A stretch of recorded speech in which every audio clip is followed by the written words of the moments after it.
argentinas. Fue profesor titular en 5 carreras de la UBA: Ciencias Económicas, Derecho, Ingeniería, Sociología y Filosofía y Letras. Director del Departamento de Doctorado en la Facultad de Ciencias Económicas de la Universidad Nacional de La Plata y durante 23 años rector de SADE. En 2 oportunidades integró el Consejo Directivo de la Mont Pelerin Society, está vinculado a todos los think tanks liberales de nuestro país y es miembro del Consejo Académico del Institute of Economic Affairs de Londres, del Ludwig von Mises Institute. Bienvenido, doctor Alberto Venegas Lynch.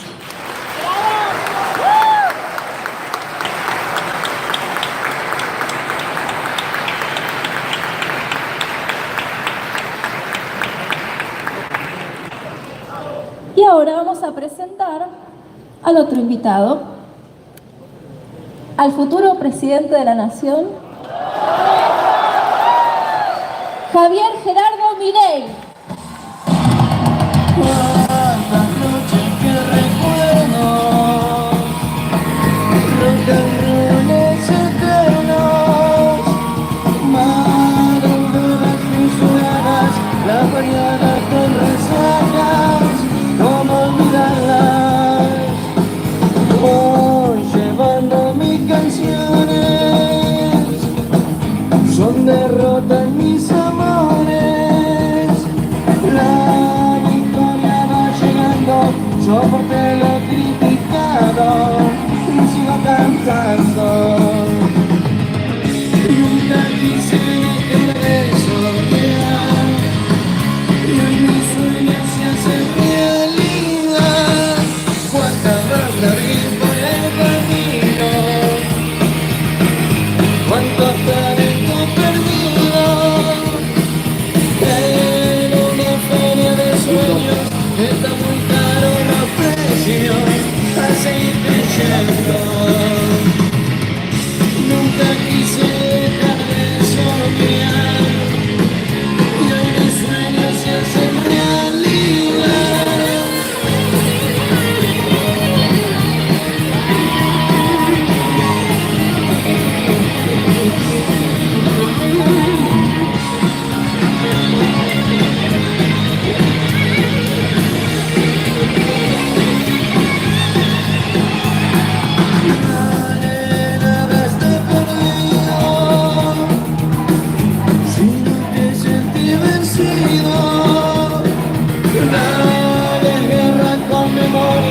Por poder cambiar mi historia, vamos por la gloria.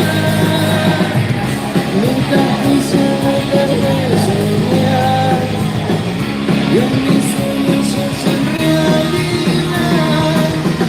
Nunca quise dejar de soñar y en mis sueños se hacen realidad.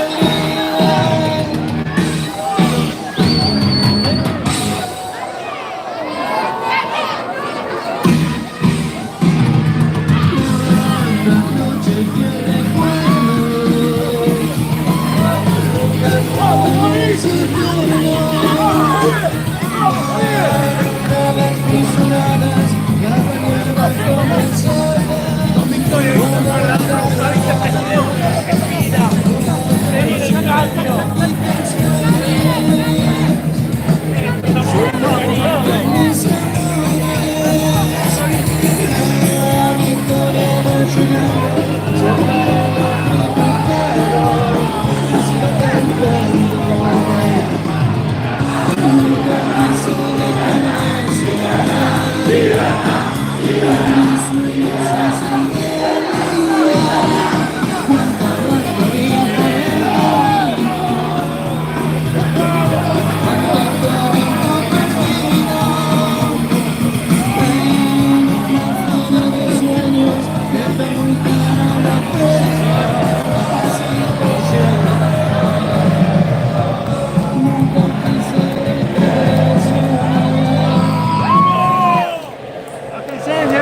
¡Viva la libertad, carajo!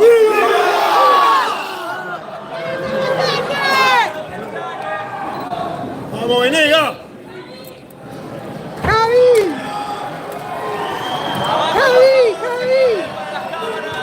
¡Viva la libertad, carajo! ¡Viva la libertad, carajo! ¡Que tiemble la casta! ¡La casta que tiene miedo, Javi! ¿Tiene miedo la casta? ¡La casta que tiene miedo! ¡La casta que tiene miedo! ¡La casta que tiene miedo! ¡La casta que tiene miedo!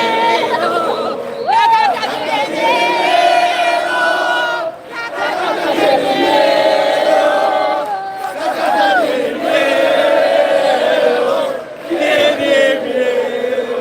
¿Por qué le tendrán tanto miedo a la libertad? ¡Viva la libertad, carajo! A ver.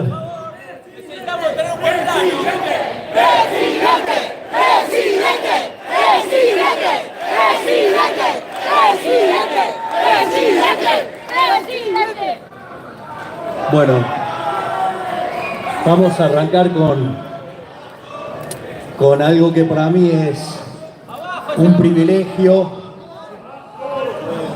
y es el hecho de estar acompañado con nuestro máximo exponente del liberalismo de toda la historia argentina, uno de los grandes referentes en la historia de la libertad, nuestro máximo prócer, el profesor Alberto Venegas Lynch, hijo.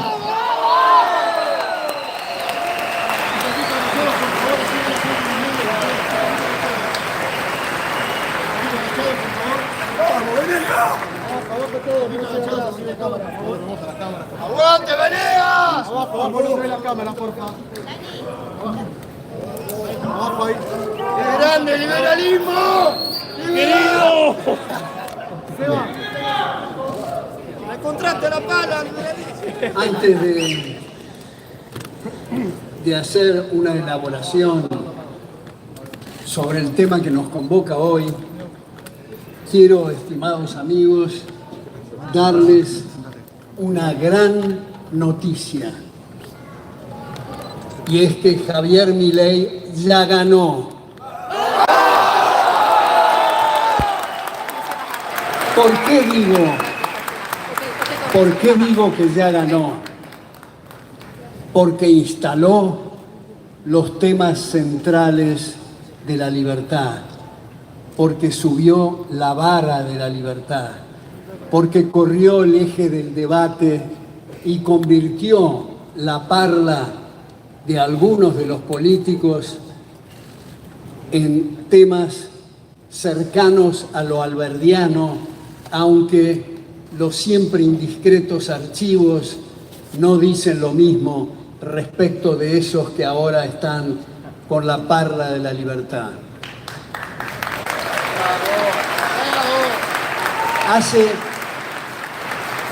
Hace 80 años que no escuchábamos un discurso de la profundidad que en el nivel político presenta Javier Milei.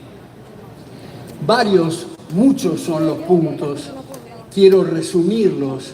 Primero, en el homicidio en el seno materno, mal llamado aborto, en línea con lo que ha expuesto con gran claridad la Academia Nacional de Medicina en nuestro medio. Segundo, el ambientalismo, que en realidad a través de las figuras del derecho difuso y de la subjetividad plural se dice que se quiere proteger la propiedad del planeta destrozando la institución de la propiedad. En ese sentido, estimados amigos,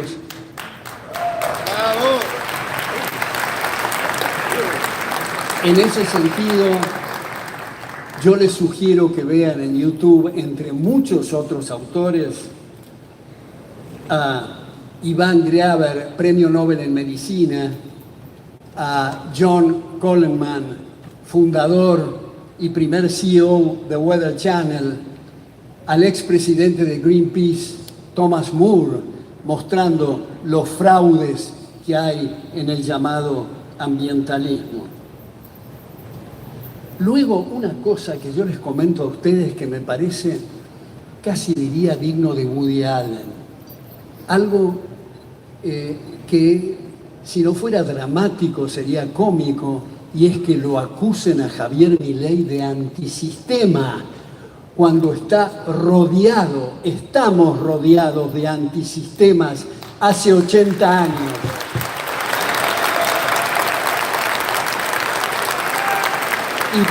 Y precisamente, Javier Milei ha entrado a la escena para fortalecer el sistema republicano alberdiano en contra de los antisistemas.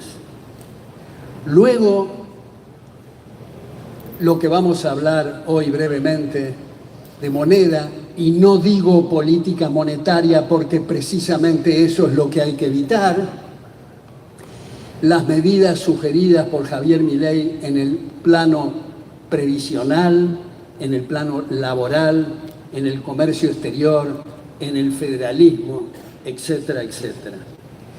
Ahora, en este breve andamiaje conceptual que quiero presentar, quiero decir primero que no es la inflación. Se dice equivocadamente que la inflación es el aumento general de precios. Pues si fuera general, no habría problema con la inflación.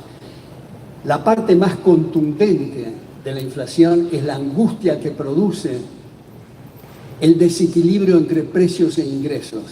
Como ustedes saben, los salarios son también un precio.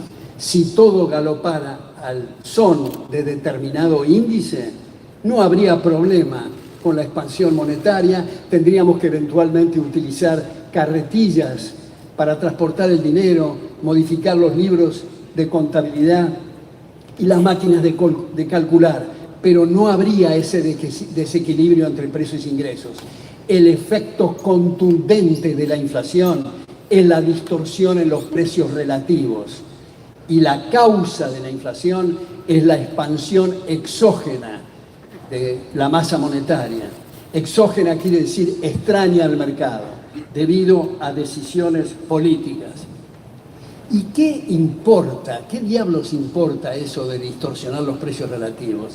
Es que los precios son los únicos indicadores que tiene el proceso de mercado para asignar eficientemente recursos.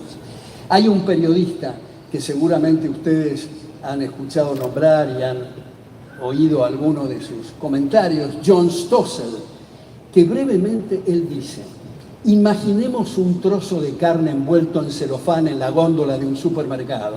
Ahora los invito, decía John Stossel, a que cerremos los ojos y vayamos en regresión para atrás, desde el agrimensor que está calculando los espacios en el campo, el alambrado, los postes. Tengamos en cuenta que los postes muchas veces son proyectos de 30 años entre sembrar y la tala, para no decir nada de los transportes, de las cartas de crédito. Luego los tractores, los fertilizantes, los plaguicidas, los caballos, las riendas, los peones, etcétera, etcétera. Cada uno trabajando en el spot para tener ese trozo de carne en la góndola del supermercado envuelto en celofán, que nadie está interesado en eso especialmente, sino haciendo su tarea sin conocer al prójimo, y hay una coordinación, en este caso, de más o menos 500.000 personas que no se conocen entre sí. Y luego irrumpen los megalómanos y dicen: no podemos dejar esto a la anarquía del mercado, tenemos que regular. Y ahí desaparece el celofán, la carne, la góndola y eventualmente el supermercado, como ocurre con este personaje venezolano que habla con los pajaritos. Entonces,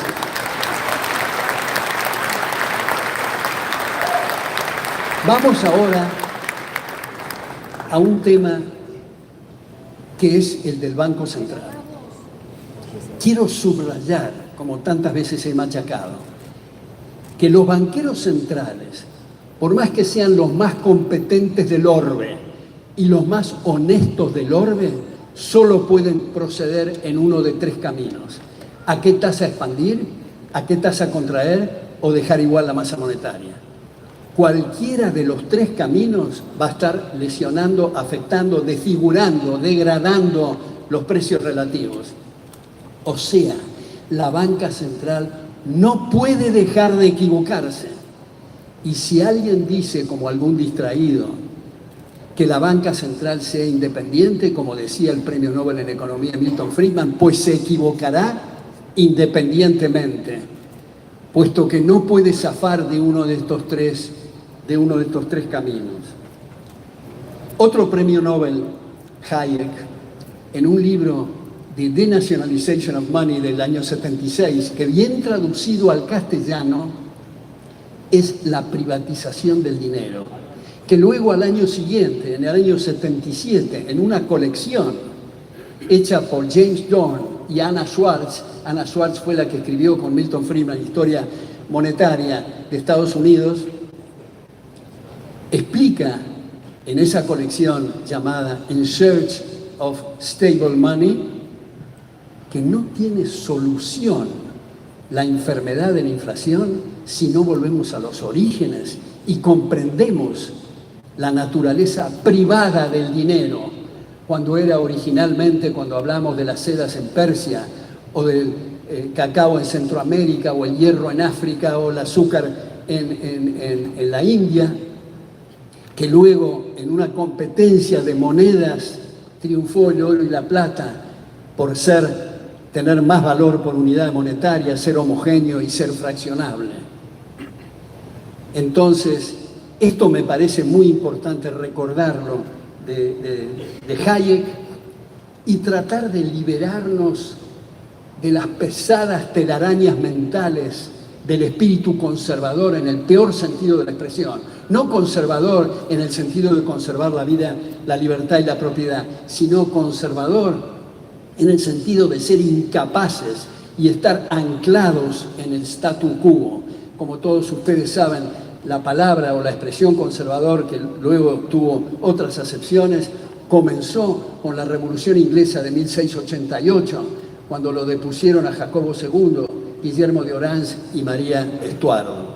Ahora, yo confieso, es más o menos íntimo esto, que me produce un orgasmo intelectual este asunto del Banco Central,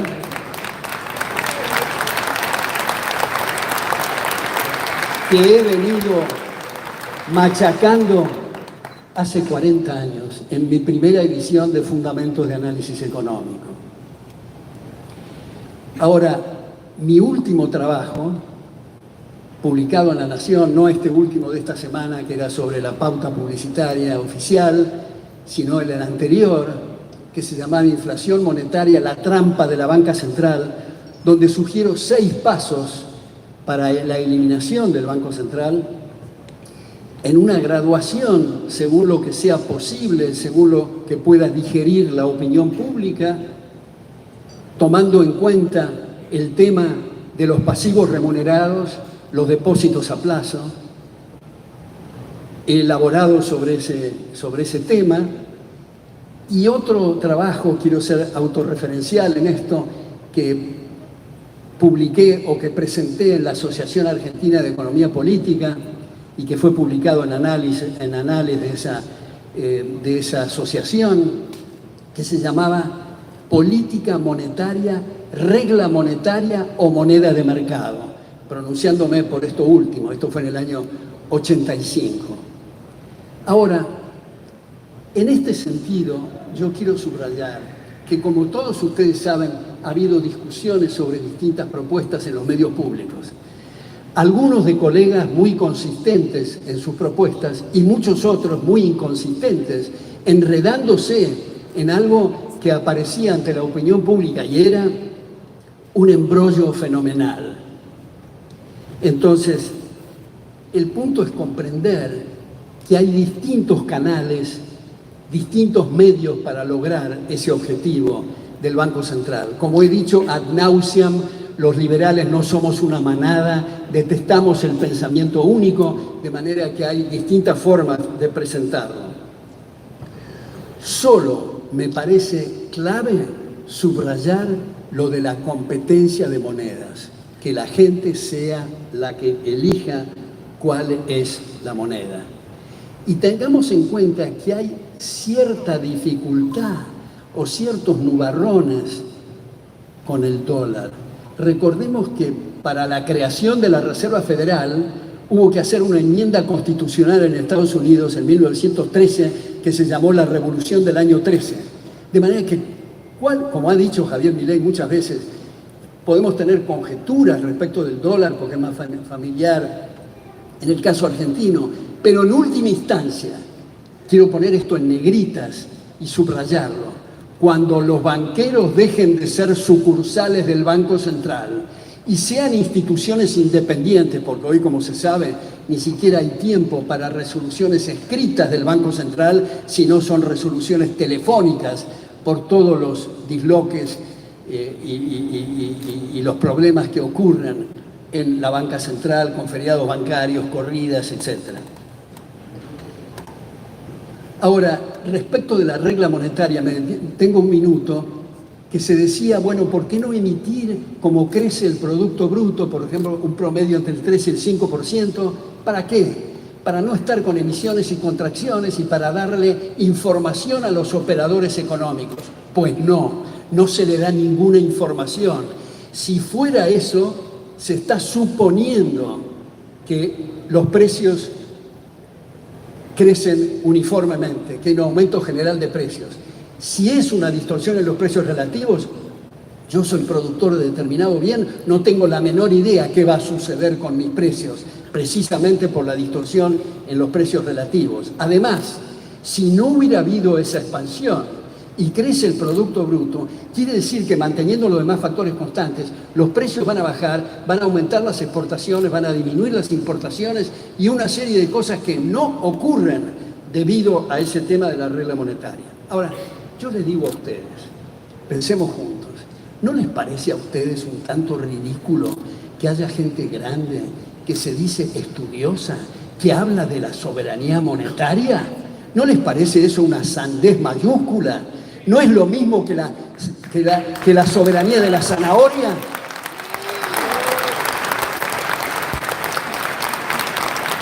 ¿No es lo mismo que hablar de la soberanía de la lechuga? Me parece que hay que repasar lo que ha dicho Gary Becker, lo que ha dicho James Buchanan, otros dos premios Nobel de Economía, además de Hayek y Friedman, en este tema.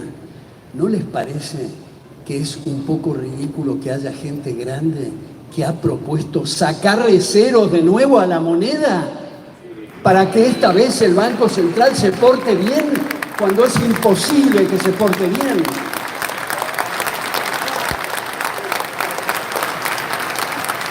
Me parece que es importante dejar de lado a esta altura del partido lo de las expectativas inflacionarias, porque por más que determinada persona tenga expectativas que los precios van a subir, si eso no está convalidado por expansión monetaria, se da de bruces contra la pared, o no vende nada o tiene que bajar los precios. Lo mismo cuando se dice la inflación está influida o determinada por el precio de determinado producto, por ejemplo el petróleo, que está vinculado con otros productos, pues el consumidor, al aumentar el precio del petróleo, puede o consumir menos de los otros productos que consumía para consumir la misma cantidad de petróleo, o disminuye la cantidad de consumo del petróleo para mantener la misma cantidad. Y lo mismo cuando se dice inflación importada, es no tener la menor idea de cuál es el rol del tipo de cambio. En este contexto es importante también el debate, y no es el momento de hacerlo, entre sistemas bancarios, free banking y reserva total. Digo free banking y no la expresión castellana de banca libre, porque tiene otra acepción de entrada y salida libre en el sistema bancario. En todo caso, free banking, reserva total, frente a la reserva friccional y a la producción secundaria de dinero debido a causas exógenas, que es el sistema que estamos viviendo. James Buchanan decía, hace 50 años que vienen debatiendo los economistas entre free banking y reserva total y promete otros 50 años más. Pero en todo caso, los dos están de acuerdo en la liquidación de la banca central y la eliminación del sistema de reserva fraccional. En este contexto se habla que estas ideas que estamos exponiendo son de derecha o son de izquierda o son de centro. Les hago otra confesión. Me resulta anodina a esta altura la expresión derecha, izquierda, de centro. Me parece lo mismo que arriba, abajo, atrás o adelante. Sugiero que empecemos a utilizar la expresión estatismo frente al liberalismo, porque incluso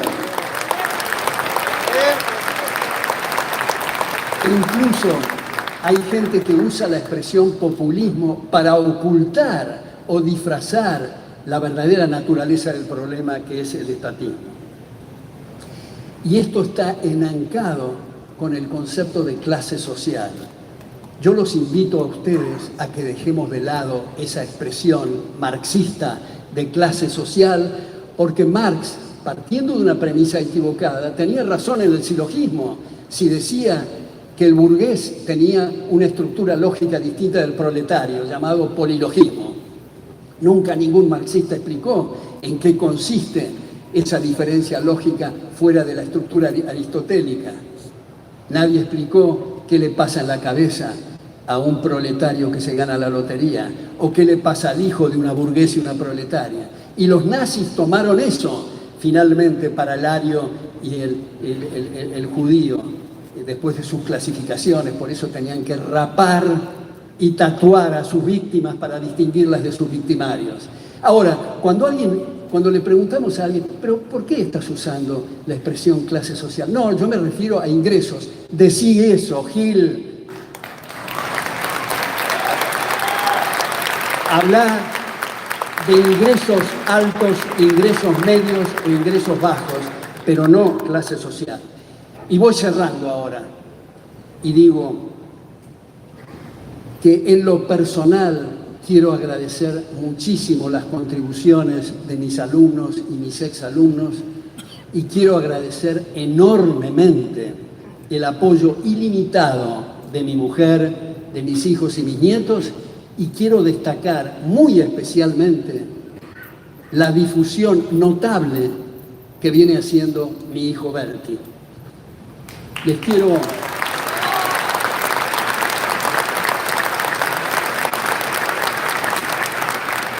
comentarles en este cierre que desde mi perspectiva y seguramente la de ustedes, cuando uno escribe un artículo, es central las primeras líneas para que la gente siga leyendo. Cuando uno escribe un ensayo, es central cómo se fabrica el abstract para que se vea el contenido. Cuando uno escribe un libro, es esencial cómo está explicado el índice. Cuando uno está por Zoom, está liquidado, porque desde el momento 1 hasta el final, cualquiera se puede desconectar, así que hay que estar sentado en la punta de la silla. Y cuando uno hace algo presencial, como es este caso, es clave el remate o el cierre.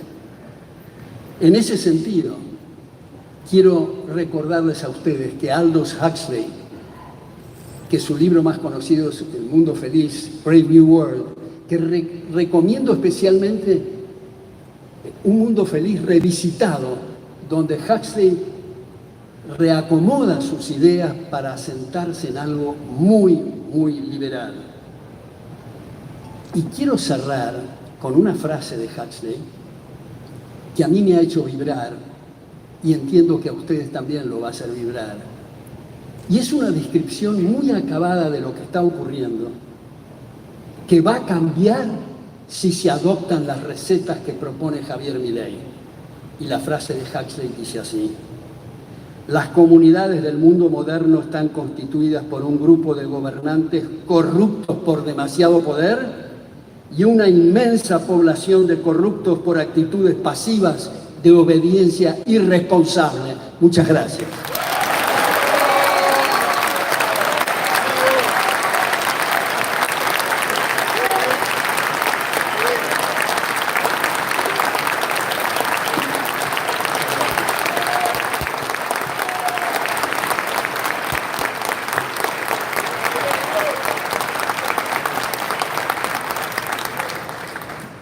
Bueno, muchas gracias, Alberto, por estar aquí. Muchas gracias a cada uno de ustedes que están presenciando esta charla, la presentación de este libro. Y lo primero es que uno con lo que tiene que luchar es básicamente con la deshonestidad intelectual que presentan los políticos, de tomar las propuestas que uno hace y fraccionarlas, criticarlos por la parte que ellos fraccionaron, mentiras directas y muchas veces la complicidad de distintos grupos. Porque hay que tener en cuenta que la casta no son solamente los políticos corruptos. La casta también son los empresarios prebendarios, es decir, los empresarios, también son los sindicalistas tranza, son los micrófonos ensobrados, ¿sí?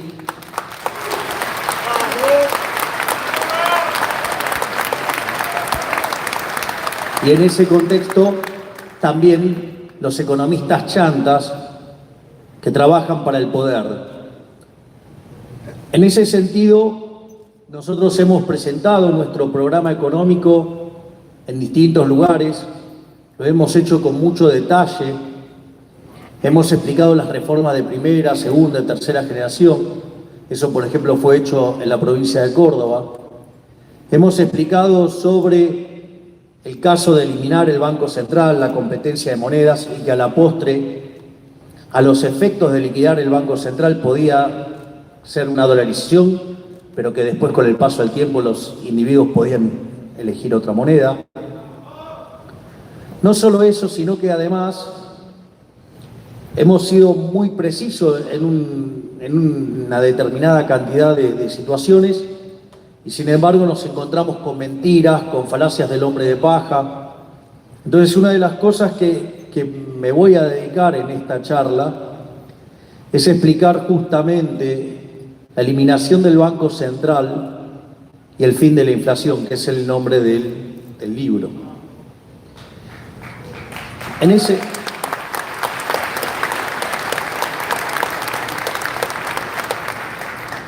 ese sentido, básicamente lo primero que tendríamos que hacer es a la Friedman, ¿no? Primero los datos. Y si nosotros tomamos el periodo de la caja de conversión, perdón, desde 1880 hasta 1935, es el momento en el que se crea el Banco Central, la inflación promedio en ese periodo fue el 0,9% anual. Después, cuando creamos el Banco Central mixto, en los 10 primeros años la inflación promedio trepó al 6% anual. Después, en 1946, lo nacionalizamos y la inflación promedio anual hasta el año 1991, momento en el cual ocurre básicamente el repudio de la moneda tras 2 hiperinflaciones, la inflación promedio fue del 250% anual. Tuvimos 2 hiperinflaciones sin guerra, destrozamos 5 signos monetarios, le quitamos 13 ceros a la moneda. Es decir, que ya venimos de aplicar esa receta de quitarle ceros a la moneda y no funcionó. Pero al margen de eso, cuando se produce el repudio total de la moneda y vamos a la convertibilidad, ahí básicamente la inflación promedio durante la convertibilidad fue de 9% y se concentró básicamente en el primer año y medio, o sea, desde abril del año 91 hasta enero de 1993, momento en el cual Argentina pasa a ser el país con menos inflación del mundo. Y ahí también vale la pena hacer una referencia porque el Banco Central era independiente, la regla monetaria era una regla dura, la regla monetaria era tan dura que el dinero era endógeno, determinado por la demanda de dinero, la regla era clara, todo el mundo entendía la regla. No solo eso, sino que además la regla era popular, porque además ganaba elecciones.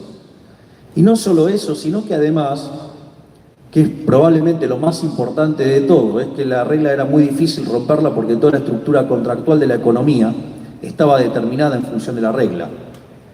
Sin embargo, cuando los políticos ladrones no tenían más acceso al financiamiento, ¿qué hicieron? Fueron y rompieron la regla monetaria y empezaron a emitir de nuevo.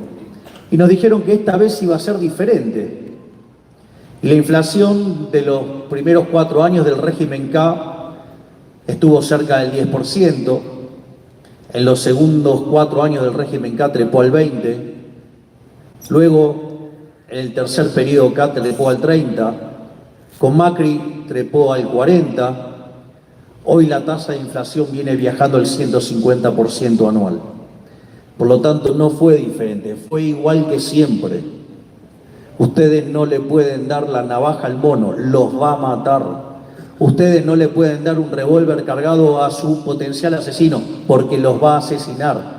Si ustedes le dejan el Banco Central a los políticos chorros de la Argentina, los van a afanar como lo vienen haciendo desde 1935.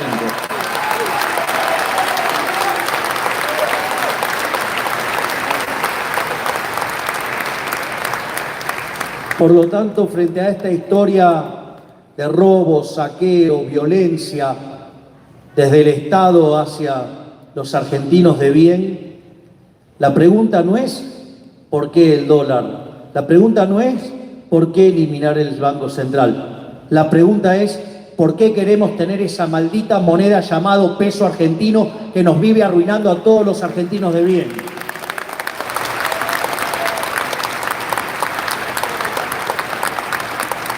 Y en ese sentido, yo les diría que como respuesta a estos delincuentes, tenemos por lo menos 4 argumentos. El primer argumento es de tipo moral. Miren, si yo en este momento me pongo una fotocopiadora acá e empiezo a imprimir billetes, y yo con esos billetes le quiero comprar las cámaras, los celulares, el saco, los zapatos, nadie lo aceptaría, nadie. ¿Por qué? Porque sería una estafa, una falsificación, una estafa. Y eso es lo que hace todo el tiempo el Banco Central cuando emite para financiar al fisco. O sea, es una verdadera estafa, es un robo. Entonces la pregunta es moral. Y no hay una cuestión de relativismo moral, bueno, sí, para un radical obviamente, digamos que son campeones del robo, igual que la coalición cínica y las palomitas tibias del PRO. Pero la realidad, de los otros no hablo porque es casi una obviedad, nombrarlos es sinónimo de hablar de chorros. Pero al margen de eso,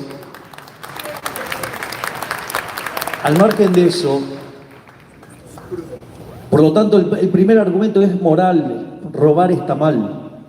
Sí, tienen que entender que robar está mal. Y el Banco Central es un mecanismo por el cual los políticos le roban a los argentinos de bien. Después hay argumentos de índole técnico. El primer argumento de índole técnico debería ser bastante obvio para un economista, por más precámbrico, rudimentario, tosco, torpe, burro que sea, con perdón de los asnos. La realidad es que si un bien no tiene demanda, su precio es cero. Y si no fuera por el curso forzoso, es decir, que a punta de pistola nos obligan a tener esos papelitos emitidos por el Banco Central, nadie los querría tener. Por lo tanto, la demanda real de pesos es cero. Por ende, los saldos reales deberían ser cero, es decir, la cantidad de dinero dividido el nivel de precios. Y dada la cantidad de dinero, la única forma que eso se hace cero es con los precios tendiendo a infinito. Es decir, que este repudio sistemático de la moneda, lo único que va a hacer es hacer que vivamos con inflación, con la distorsión de precios relativos que eso genera, con los ciclos de boom and bust, con los problemas de la asignación de recursos y todos los daños que causa la economía y la acumulación de capital. Por lo tanto, digamos, se hace una quimera seguir intentando tratar de imponer un producto que nadie quiere. El segundo problema de índole técnica es, los políticos viven quejándose de los monopolios, despotricando sobre los monopolios. La verdad es que los únicos monopolios que son malos son los monopolios legales, es decir, los monopolios impuestos por la fuerza, por el mecanismo violento del Estado. Justamente, el monopolio del Banco Central es un monopolio legal, o sea, con lo cual tiene todos los elementos de un monopolio. Por lo tanto, si siempre viven hablando de lo malo que son los monopolios, ¿por qué entonces no terminar con ese monopolio y exponerlos a la competencia? Pero claro, imagínense, digo, ¿qué pasaría con la demanda de pesos? Se desplomaría, no tendrían nuevamente ese mecanismo para robarnos. Otro argumento más es, en un contexto de equilibrio general intertemporal, plantear el problema de la fatal arrogancia. O sea, supongamos que quisiéramos determinar la tasa de interés de equilibrio. Bueno, ustedes pueden hacer el ejercicio de programación dinámica o pueden hacer uno de optimización dinámica por distintos métodos. Digo, pueden hacerlo con, digamos, el principio del máximo de Pontryagin, o pueden hacer con el método de Chow para hacerlo vía lagrangiano. O sea, tienen un montón de formas, pero todos tienen un resultado parecido, y es que, mire, la tasa de interés real no tiene que ver con la existencia de dinero. La tasa de interés existe porque existe el tiempo. Porque la tasa de interés tiene que ver con un mecanismo de coordinación intertemporal de pasar consumo del presente al futuro y viceversa, o con la producción del presente al futuro o viceversa.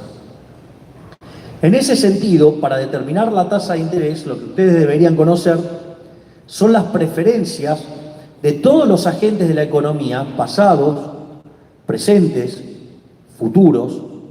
Por lo tanto, tendrían que saber cómo va a evolucionar la población, las características de esa población, las preferencias de esa población.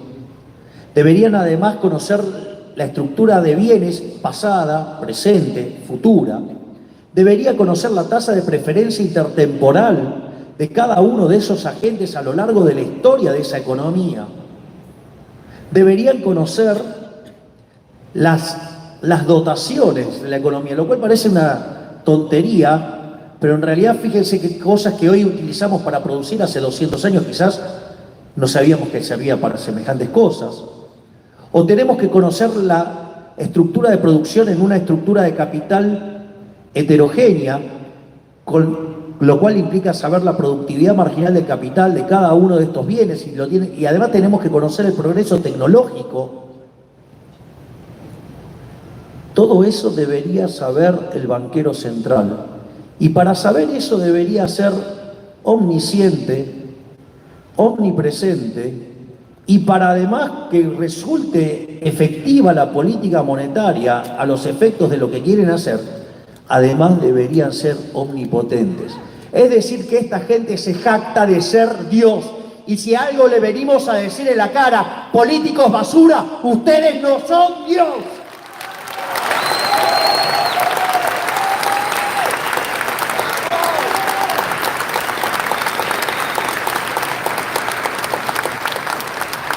Por otra parte, si lo miramos en el plano legal, o sea, si ustedes miran el plano legal, es muy interesante, porque el Banco Central va e imprime billetes. Ahora, si ustedes lo hicieran, ustedes irían presos.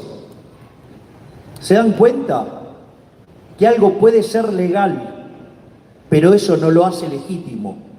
Y el Banco Central, justamente, puede ser legal, pero no es legítimo, porque es una estafa. Una vez que uno comprende todo esto, digo, la cuestión pasa por una cuestión instrumental de cómo se hace la dolarización, que básicamente tiene que ver con la liquidación del Banco Central. No necesariamente usar el dólar, podríamos usar el dólar, la libra esterlina, digamos, el yen, el oro, la plata, lo que se le dé la gana a la gente. A mí me da lo mismo, o sea, eso me es absolutamente indiferente. Es un problema para liquidar el Banco Central. Pero supongamos que a la luz de la historia de Argentina lo liquidamos en dólares, porque es más fácil, porque estamos todos acostumbrados a usar el dólar. ahí hay varias propuestas. Las propuestas, ustedes tienen la propuesta del profesor Carlos Rodríguez, que probablemente junto al profesor Alberto Venegas Lynch, con Guillermo Calvo, con Miguel Sigrowski y Julio Hipólito Guillermo Olivera sean los nombres más destacados del análisis económico de toda la historia argentina.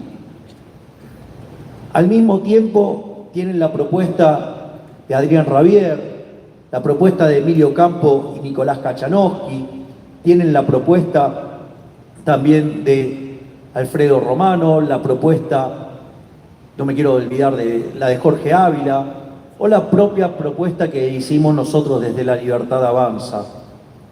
Las distintas propuestas pueden ser tipificadas en función de la característica del Banco Central en términos de política monetaria y del sistema financiero. Por ejemplo, la convertibilidad era un sistema de tipo de cambio fijo, ¿sí?, con sistema de encaje fraccionario, que la calidad de 1 a 7 es el 3. Por ejemplo, Argentina, política monetaria discrecional con sistema de encaje fraccionario es 1. Los países del mundo que tienen reglas monetarias y sistema de encaje fraccionario es 2. Ecuador, por ejemplo, dolarizado con sistema de encaje fraccionario es 4. Bueno, así hasta que ustedes llegan al nivel 7, que es la propuesta que nosotros hicimos con un sistema de competencia de monedas y básicamente eliminando el sistema de encaje fraccionario e ir justamente a un modelo de free banking. Entonces, en todo ese espectro es como entran las distintas propuestas. Lo que sí también es cierto es la deshonestidad intelectual de algunos colegas o su precariedad intelectual o las dos cosas a la vez. Por ejemplo, yo recuerdo, ustedes hoy tienen entre base monetaria y pasivos remunerados del Banco Central el equivalente al tipo de cambio oficial, el equivalente a 35.000 millones de dólares. Es decir, que liquidar el Banco Central implica 35.000 millones de dólares. Entonces, por ejemplo, apareció uno muy deshonesto intelectualmente haciendo la cuenta del tipo de cambio oficial. Vamos, eso no es precio. No seamos payasos, digamos, se supone que estamos hablando entre economistas. Precio es a lo que hay. Hay una anécdota muy divertida en un libro de Juan Carlos de Pablo que dice que va una persona a comprar un jarrón y entonces le dice, ¿cuánto está ese jarrón? Le dice, bueno, este jarrón está 100.000. Dice, ¿pero cómo 100.000? Si enfrente está 20.000. Bueno, vaya, cómprelo enfrente. No queda más. Bueno, acá cuando no haya más también va a estar a 20.000. Es decir, precio es al que hay. Ustedes, o sea, al tipo de cambio oficial solamente compran los amigos del gobierno. O sea, precio es el que ustedes pueden transar, que es paralelo. Cuando ustedes hacen la cuenta, no son 70.000 millones de dólares, son 35.000 millones de dólares. Otra cosa también, que un señor que con experiencia en varios cargos dijo que eran 50.000 millones de dólares. ¿Cómo hace para que le dé 50.000 millones de dólares si los pasivos del Banco Central son 35.000?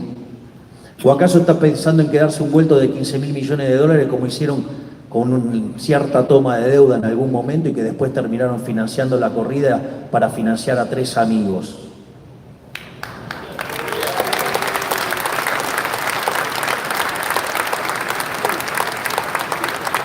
O, por ejemplo, decir que esto implica un plan Bonex, o sea, son todas mentiras.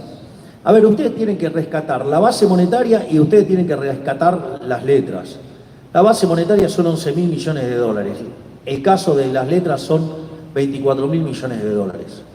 Y ustedes del lado del activo del Banco Central tienen las reservas internacionales netas que a los efectos, les diría que a los efectos de hacer una dolarización, ustedes no tendrían que utilizar la terminología del Fondo Monetario Internacional.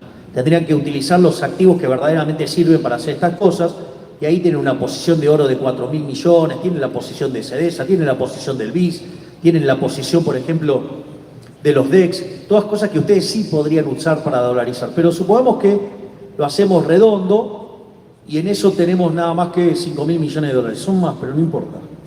Es decir, que nos quedaría por rescatar 30.000 millones de dólares. El Banco Central, les cuento que el máximo acreedor del Estado Nacional es el Banco Central. De los 400.000 millones de dólares que debe el gobierno nacional, 75.000 se los debe al Banco Central. Bueno, esto es muy interesante, porque cuando ustedes hacen el cómputo de la solvencia intertemporal y los precios de los bonos y demás, no hacen la limpieza del sistema previsional, no hacen la limpieza del Banco Central, no hacen la limpieza de todos esos instrumentos. Porque de hecho, si lo hicieran, esos activos valdrían cero, por ende, el tipo, digamos, o sea, la moneda valdría cero y, por ejemplo, ustedes tendrían una hiperinflación porque no tendrían esos pasivos un correlato en los activos. Entonces, para desenmascarar a otro delincuente que decía, no, cuando le dijimos que en realidad el tipo de cambio era el paralelo, dijo, no, bueno, pero entonces los que están en el activo no vale nada. No, los que están en el activo vale. Esos 75.000 millones de dólares a los precios de mercado hoy equivaldrían a 25.000 millones de dólares. Es decir, que con 5.000 millones de dólares sería posible dolarizar. Pero no solo eso, hay algo más interesante. ¿A cuánto cotizaban los bonos de Sri Lanka en el momento que defoltea y que se da una crisis política donde la gente se metía en la casa de gobierno y todos los problemas que se dieron en ese momento? Es decir, cotizaban al 50%. Es decir, que si nosotros empezáramos a hacer un poquito, algo, como por ejemplo para parecernos a Sri Lanka, nuestros bonos cotizarían al 50%. Quiere decir que los activos del Banco Central, esos activos, estarían en el orden de los 40.000 millones de dólares. Entonces, la pregunta habría que preguntarle a los políticos basura, ¿a ustedes les parece muy ambicioso pretender ser como Sri Lanka? ¿O acaso son tan degenerados que nos quieren empobrecer tanto hasta convertirnos en la villa miseria más grande del mundo? Que sean sinceros y que digan lo que quieren, porque en el fondo sí es posible hacerlo. Lo que no es posible es hacerlo con los caraduras delincuentes del Frente de Chorros y tampoco con los otros delincuentes de guante en blanco y mejores modales de Juntos por el Cargo.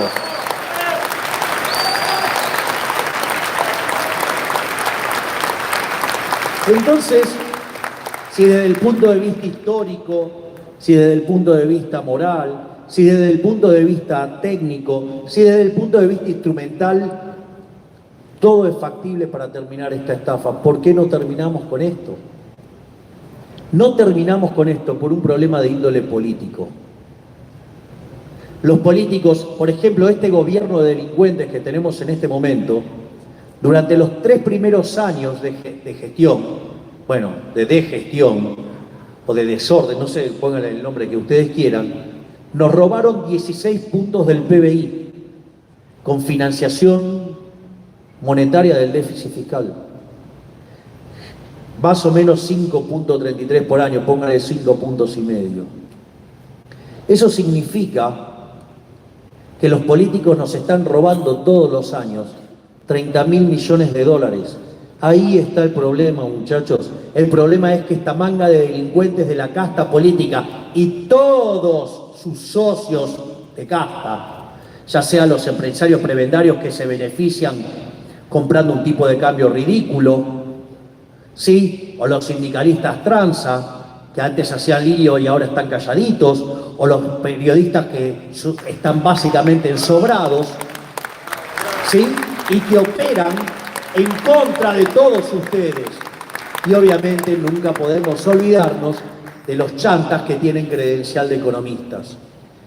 En ese sentido, hasta me parece obsceno que un economista pseudo liberal, porque ahora ya ni le puedo decir liberal, un traidor, un verdadero traidor, días atrás reclamó por el hecho de que si nosotros dolarizábamos íbamos a perder el señoriaje. Es decir, el señoriaje es decir, la que le roba los políticos ladrones a todos nosotros, a todos los argentinos de bien. ¿Qué liberal puede ser un tipo que aboga por el robo a los argentinos de bien? Un delincuente, un traidor. Por eso se pasó a las filas de Juntos por el Cambio.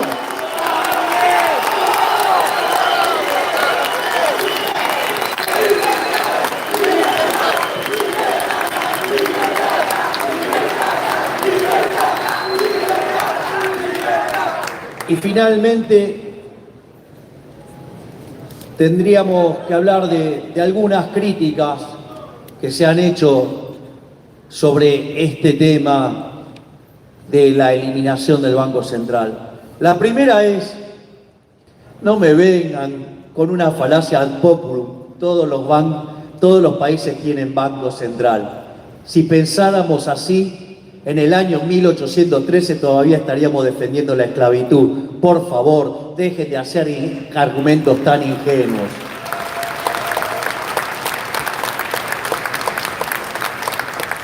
El segundo argumento, también muy divertido, los países grandes tienen Banco Central, que es una suerte de falacia de la autoridad.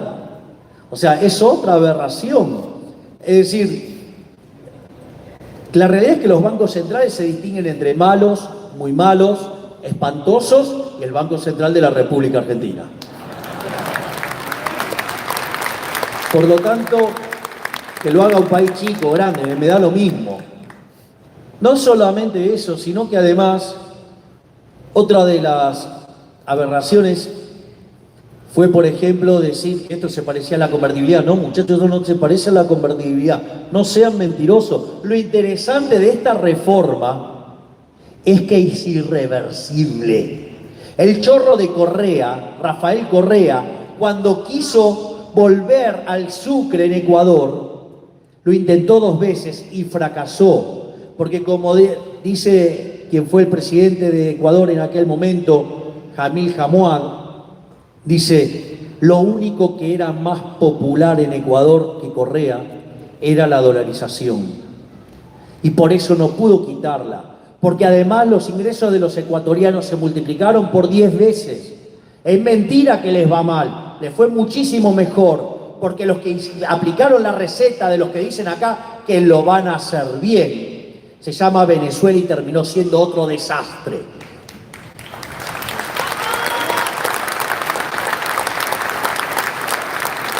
Y los problemas que tiene Ecuador no son por el problema monetario. Los problemas que tiene Ecuador derivan del desparpajo que es la política fiscal. Entonces algunos dicen no se puede dolarizar porque hay déficit fiscal. Yo creo que es una cargada, creo que es una agresión al intelecto humano. O sea, nosotros se supone que en economía tenemos que aprender algo que se llama el principio de clasificación efectiva de los instrumentos de mercado de Robert Mundell. Es decir, si la inflación es un fenómeno monetario, el problema tiene que ver con una solución de índole monetaria. Nosotros decimos el problema es que el Banco Central está en manos de unos delincuentes llamados políticos. O sea, el Banco Central no debería existir. El propio sector privado puede crear su propio dinero. Pero al margen de eso, o la moneda que quieran elegir, que a mí me da lo mismo, la moneda que eligió la humanidad fue el oro y la plata.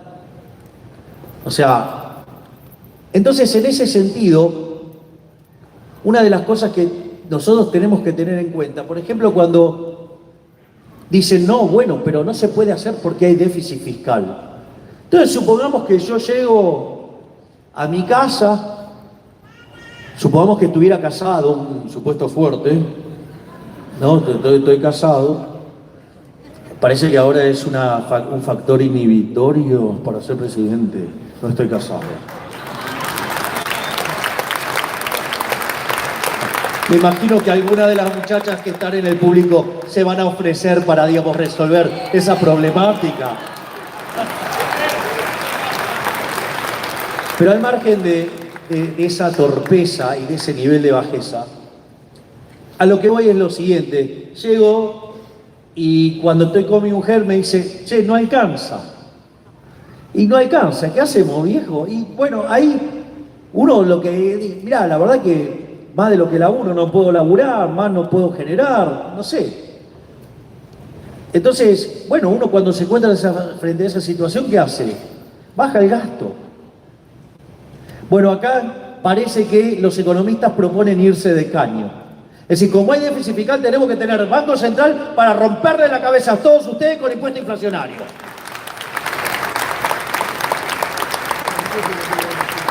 Ok. Entonces, gracias, jefe. Es que me está diciendo que se está agotando el tiempo.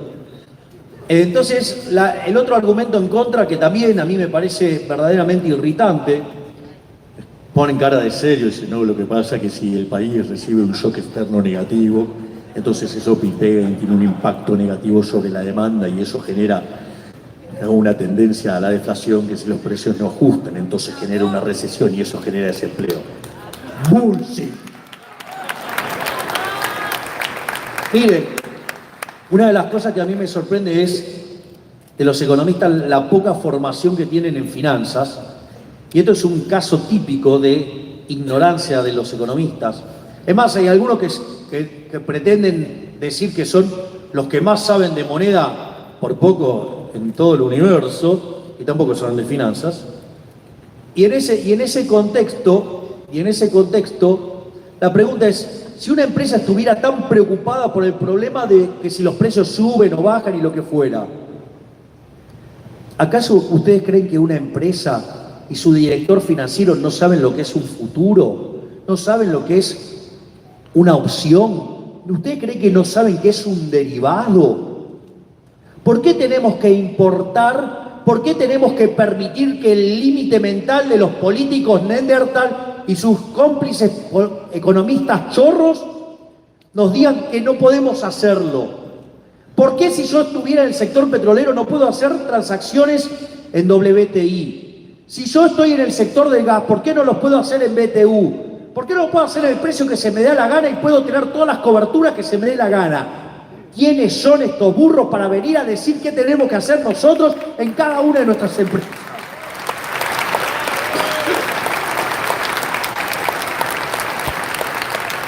Y finalmente, es decir que hay desempleo. Miren, si hay desempleo, el desempleo existe porque existen rigideces en el mercado laboral. De vuelta, si yo tengo una pérdida en el motor del auto, ¿sí? No llamo al cocinero, llamo a un mecánico. Bueno, digo, tengo que ir y arreglar el problema del mercado laboral, tengo que hacer... Por eso nosotros hablamos de la flexibilización laboral creando un sistema de seguro de desempleo hacia adelante. Pero claro, si aceptaran eso, tienen que reconocer que están mintiendo y tienen que reconocer que nosotros sí tenemos un programa económico consistente y que es a 40 años, que son 3 familias de reformas, que tiene secuencialidad, y no como ese mentiroso que hablaba del mejor equipo de los últimos 50 años y que dijo que iba a tener un programa económico en diciembre y todavía no tiene nada. Que dejen de mentir, los únicos que tenemos propuesta acá somos nosotros, los únicos que queremos una Argentina libre somos nosotros, y los únicos que vamos a lograr sacar al país de este pozo somos la Libertad Avanza. ¡Viva la libertad, carajo! ¡Viva la libertad, carajo! ¡Viva la libertad, carajo!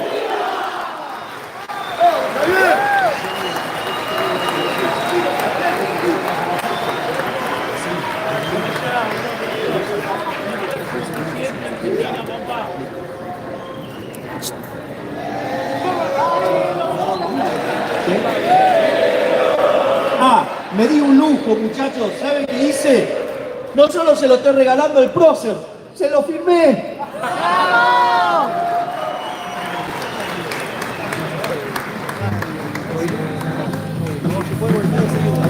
Saludos, estás en vivo.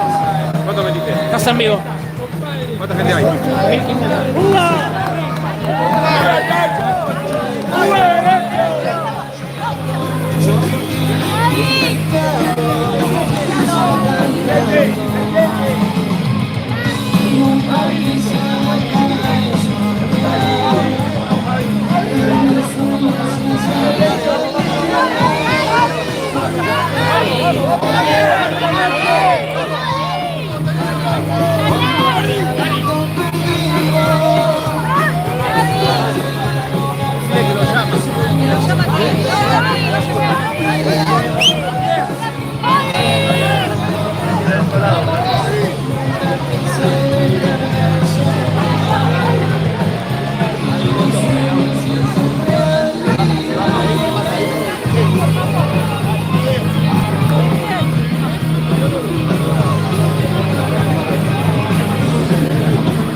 Esa es la cámara del futuro, ¿no? Muchas gracias. ¿Puedo sacar bien la foto?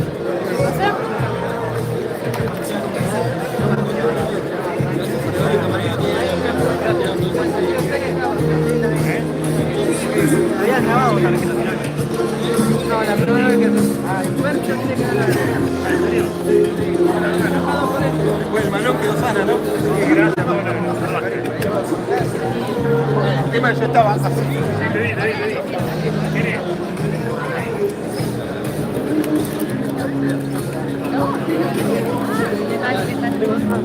Yo también, mira, métete por acá, adelántate, porque debe estar cortadito, y debe estar atacando gente. Te vas a dar cuenta porque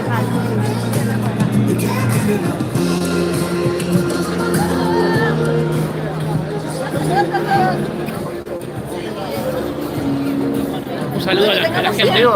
Estás en vivo. Bueno, un abrazo. La gente me robó el wifi, así que ahora lo voy a subir al canal. ¿Quién te robó el wifi? Vos. ¿Quién soy yo? Vos, Iván, el que está queriendo hacerse el piola con el canal de YouTube de Milei. Podrías haber sido vos. Pero sos demasiado exitoso, perdón.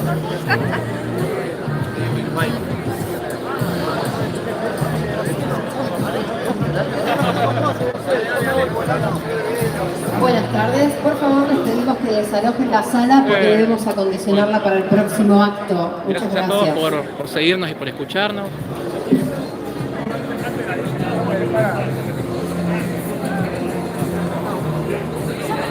No se olviden de suscribirse. Adiós.